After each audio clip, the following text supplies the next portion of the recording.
Ушу биздин өзүнүн коллегаларым менен чогуу биргеликте ушу мыйзамды чогуу иштеп чыктык, карап баарын. Биздин азыркы ушу максаты азыр мурункудай баягы партия менен андан-мындан не болчу, биз болсо ошондо как мындай округка бөлдүк, 30 округка. 30 округка бөлүп, 30 округтан ушу ар бир округтан 3төн депутат болот, экөөсү эркек болот, бирөөсү аял болот да. Эркектер өзүнчө бири-бири менен конкуренция болот алар. Кимиси ким көп алса болсо ошонусу келет да, эркек башындагы экөөсү. Андан кийинкилери ал очередте турат. Аялдардыкы тоже ошондой болот да. Кимиси көп алса, ошол аял келе берет, а калгандары очередте болот да.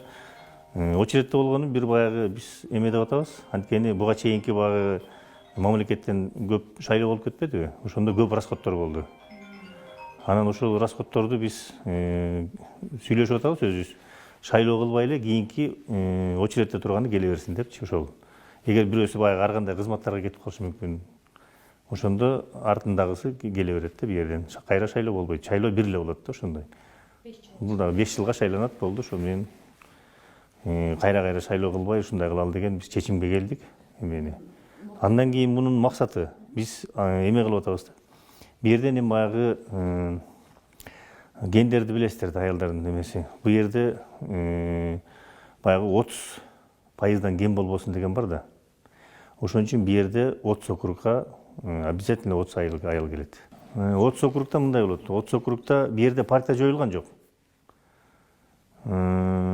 Партия жоюлган жок. 30 округка деле ошо партия бир өзүнүн талапкерин аяка талапкерин бере алат уже. Ал партия деле өзүнүн түртө алат да тиякачы.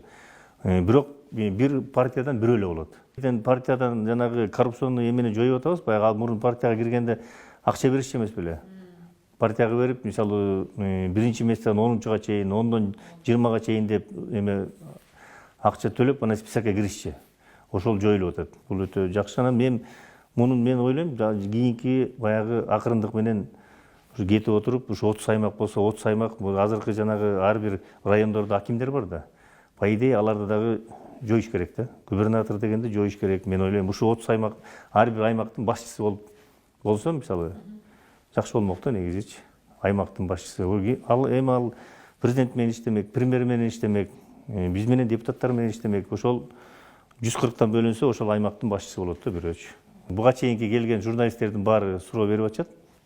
Күзүндө шайлоо болот деп атат, ушу чынбы? Бул шайлоо бул калп, андай болбойт. Шайлоо өзүнүн эле убагында биздин 26-жылы биздики ноябрда болгон шайлоо.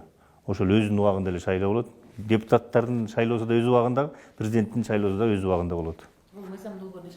Бул мыйзамдын эч кандай тиешеси жок.